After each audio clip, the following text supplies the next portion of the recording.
Cameraman గంగతో రాంబాబులో అభ్యంతరకర దృశ్యాలను తొలగించేందుకు ప్రభుత్వం చంద్రవదన్ కమిటీని నియమించింది. ఇవాళ కమిటీ సినిమాను చూడనుంది. దీనికి సంబంధించి పూర్తి వివరాలను మా ప్రతినిధి సోమగోపాల్ అడిగి తెలుసుకుందాం. సోమగోపాల్, చెప్పండి, చంద్రవదన్ కమిటీ ఎప్పుడు సినిమా చూసి రిపోర్ట్ ఇచ్చే అవకాశం ఉంది?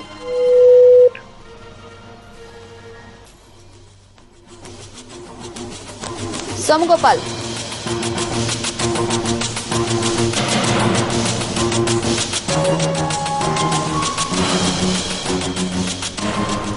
చెప్పండి, చంద్రవదన్ కమిటీ ఎప్పుడు సినిమా చూసి రిపోర్ట్ ఇచ్చే అవకాశం ఉంది? కెమెరామెన్ గంగతో రాంబాబు సినిమాను చూడాలని సమాచార శాఖ ఒక కమిటీని నియమించింది. కమిటీ ఈ మధ్యాహ్నం సినిమాను చూసిన తర్వాత సాయంత్రానికి ఒక రిపోర్ట్ ఇచ్చే అవకాశం ఉంది. ఎందుకంటే ఇప్పటికే సినిమా రిలీజ్ అయ్యి 2 రోజులైంది. ఇప్పుడు అబ్రప్ట్ గా దీన్ని ఆపే పరిస్థితులు లేని కారణంగా ఇమ్మీడియట్ గా ఒక రిపోర్ట్ కావాలని సమాచార శాఖ మంత్రి డికే అరుణ ఆదేశించారు. ఇప్పటికే తెలంగాణ ప్రాంతంలో తెలంగాణ ఫిలిం ఛాంబర్ ఈ సినిమాను నిలిపివేయాలి, ప్రదర్శనను నిలిపివేయాలని నిర్ణయం తీసుకున్న నేపథ్యంలో ఒకవైపు సినిమా ఇండస్ట్రీకి కూడా నష్టం లేని విధంగా రాష్ట్ర వ్యాప్తంగా ఒకేసారి రిలీజ్ అయిన సందర్భంలో ఈ సినిమా అసలు థీమ్ ఏంటి, కొన్ని సన్నివేశాలను ఇప్పటికే తీసేసామని దర్శకుడు పూరి జగన్నాథ్ ప్రకటించిన నేపథ్యంలో ఎన్ని సీన్లు కట్ చేశారో ఆ సీన్లు కట్ చేయడం వల్ల తెలంగాణ వాదులు సంతృప్తి పొందుతారా, ఇంకా అభ్యంతరకరమైనటువంటి సన్నివేశాలు కానీ, డైలాగులు కానీ, పాత్రలు ఇంకేమైనా ఉన్నాయా, ఏమైనా తీసేసి సినిమాను ప్రదర్శించే అవకాశం ఎంతవరకు ఉందని ఈ కమిటీలోని నిపుణులు నిర్ణయించే అవకాశం ఉంది.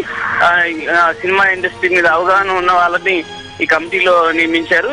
ఈ సాయంత్రానికి ఈ సినిమా చూసిన తర్వాత ఒక నివేదికనిచ్చే అవకాశం ఉంది. దాని ఆధారంగా దీనిపై రాష్ట్ర ప్రభుత్వం ఒక నిర్ణయం తీసుకునే అవకాశం కనిపిస్తుంది. బోనా, అయితే తెలంగాణ వాదులు కొంతమంది సీన్స్ కట్ చేయడం కాదు, తెలంగాణలో పూర్తిగా సినిమానే బ్యాన్ చేయాలని చెప్పి అంటున్నారు. తెలంగాణ వాదుల ఈ డిమాండ్ నిన్న సీన్లు కట్ చేశామని దర్శకుడు ప్రకటించిన తర్వాత ఈ డిమాండ్ ను తెలంగాణ వాదులు ముందుకు తీసుకొచ్చారు.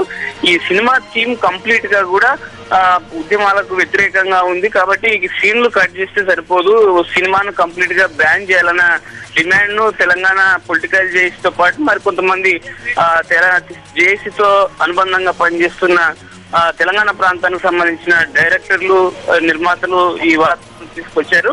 అయితే దీన్ని ఎంతవరకు సమంజసం, ఒకవేళ అభ్యంతరకరంగా ఉన్న సీన్లు కట్ చేసి ప్రదర్శించడానికి వీలవుతుందా, నిజంగా ప్రజల్ని రెచ్చగొట్టే విధంగా ఈ సినిమాలో డైలాగులు కానీ ఉన్నాయా, లేకపోతే ఇది కేవలం వ్యంగ్యంగా కొన్ని డైలాగులు పెట్టినంత మాత్రాన ఈ సినిమాను ఒక ప్రాంతం సంఘాలు నిషేధించాలని చెప్పినంత మాత్రాన ఈ సినిమాను ఆపేయడం ఎంతవరకు సాధ్యమవుతుందనే అన్ని విషయాలను, అంటే ఒకవైపు సినిమా నిర్మాతకు కూడా నష్టం జరగని రీతిలో దీన్ని ఏమైనా ఒక కొలిక్కి, అంటే ఒక సమాచార శాఖ ఇటువైపు తెలంగాణ సంఘాల నుంచి అలాగే సినిమా ఇండస్ట్రీకి ఒక మధ్యవర్తిగా వ్యవహరించి సమస్యను కొలిక్కి తీసుకొచ్చే ప్రయత్నం చేస్తుందని చెప్పొచ్చు. బోనా. Okay, thank you Somagopal.